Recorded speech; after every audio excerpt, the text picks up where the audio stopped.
Рахмат Дастанбек Артысбекович, саламатсыздар, урматтуу депутаттар, урматтуу премьер-министр, урматтуу чакырылгандар.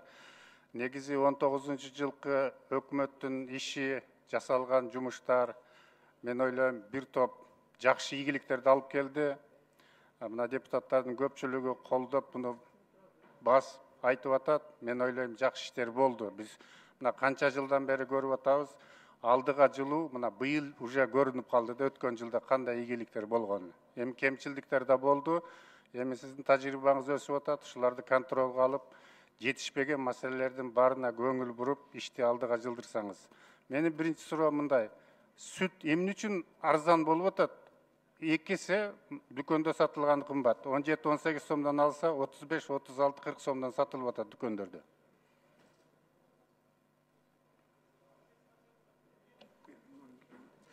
Урматтуу Сайтылакан Болотович, өзүңүз туура белгилеп кеттиңиз. Бүгүнкү күндө сүттү ушул элден сатып алуу 17-18 сом болуп атат. Бирок биздин сүттү кайратуучу ишканалар бүгүн анын сатып алуусу 24 сомдон түшкөн жок. Бул жерде биз бир топ жолуктук, бардык сүт алуучулар менен. Негизи маселе ошол ортодо турган заготовительдерде болуп атат. Алар дагы бүгүнкү күндө мына ушул чын айтканда туура эмес пайдаланып, ковид убагындачы, анан бир аз сүттүн баасын ушу чүрүп таштап атат да. Анан магазиндерде сүттүн баасы чын айтканда түшкөн жок. Бирок муну мен ойлойм, госагентство антимонопольный регулирование да өзү биз алар менен да чогуу караганбыз. Бул маселе чын айтканда бар. Чечкенге мүмкүнчүлүк барбы? Биз эми сунуш бердик.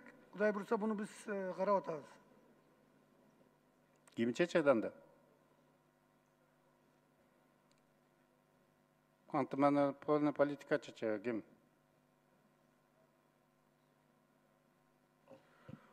Урматтуу Сайтылакан Болотович, негизен бул тармак биз ошо мана министр айтып кеткенде ошо жолугушууну өткөрүп эметкенбиз, бирок мондой бул сүткө болгон баа атаандаштык негизинде болот экен, монда бир монополия же неме жок экен. Бирок бул боюнча дагы биз кырдаал бүткөндөн кийин дагы жолугушуп, ушул анализдер жүргүзүп, аларды дагы чакырабыз немеге. Ошо маселени дагы иликтеп чыгып. Тезирээк иштегиле, элдердин арачылык көбөйүп атат бул боюнча. Хорошо түшүндүк. Азыр кырдаалга жараша болбой атат. Мухамбеткалый Дүйшөкеевич, сиз мына премьер-министр катары 2 жылдан ашык кетип атат иштегениңизге. Тажрыйбаңыз бир топтолду деп ойлойм. Мына системадагы проблемаларды көрдүңүз да. Ушуларды оңдогонго кандай оюңуз бар? Эмнелерде бизде кемчилдиктер бар экен?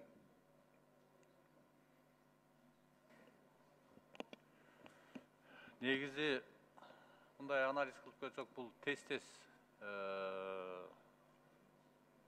жетекчилердин алмашканы абдан чоң таасир тийгизет экен. Жалпы ошол бир системага же болбосо секторго. Бул бир. Экинчиси, ошонун аркасынан коллективдин көбү ал ушул эле көрүнүш кайра коллективде да болгон. Көп алмашат. Бир эле нерсе, мисалы өкмөткө кандай киши иштеш керек? Ал жерге критерий. Кандай тажрыйбасы болуш керек, кандай билими болуш керек?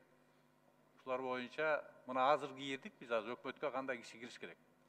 Муну ошондон баштап ушул эле көрүнүш эмеге чейин барган, районго чейин барган. Бул биринчиси, адамдын потенциалы, адамдын ресурстары кандай колдонулган. Экинчиси, тартип. Тартип маселеси. Анан экономиканы көтөрүш үчүн сөзсүз эгерде компетенттүү жетекчилер болсо, өзгөчө киреше бөлүгүндө иштегендер керек. Жанагы көмүскөдөгү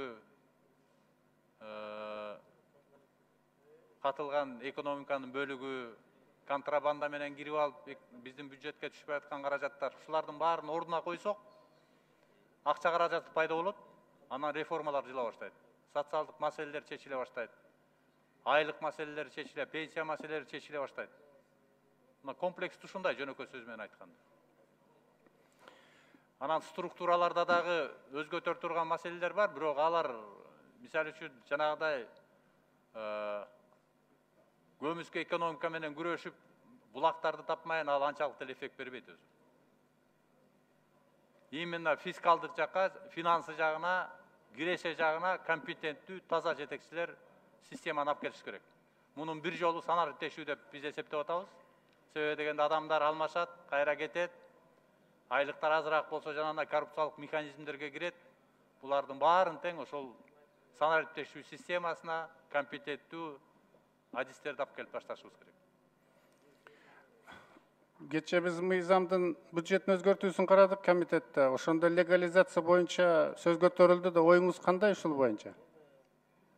Амнистия боюнчабы? Амнистия боюнча менин оюм туура. Колдошубуз керек. Себеби дегенде биз башка жактан инвестиция издеп атабыз. А өзүбүздүн ишибиздеги инвесторлорду колдогонго мына чара болбойт. Биз өзүбүздүкүн тазалашыбыз керек. Анан мен ойлойм, көп эле арт жакты карай бербеш керек да.